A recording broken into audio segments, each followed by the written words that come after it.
नवीन शेतीचं तंत्रज्ञान आणि ते तंत्रज्ञान प्राप्त करून घेण्याकरता राज्य सरकारच्या वेगवेगळ्या योजना याचं एकत्रीकरण या ठिकाणी होईल आणि अनायसे पांडुरंगाच्या दर्शनासोबत आमच्या शेतकऱ्याला शेतीमध्ये त्या ठिकाणी नवीन पद्धती विकसित करण्याकरता एक मोठा फायदा होईल।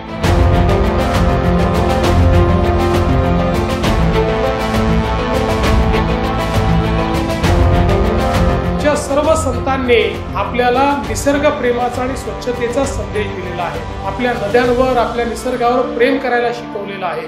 अशा संतांच्या मांदियाळीच्या संपूर्ण व्यवस्थेमध्ये आपण ज्यावेळी माऊलीच्या दर्शनाकरता येतो त्यावेळी त्यांचा संदेश हा प्रत्यक्षात उतरवण्याचं काम हे या निर्मल वारीच्या माध्यमातून निर्मल दिंडीच्या माध्यमातून या ठिकाणी आपण करतो।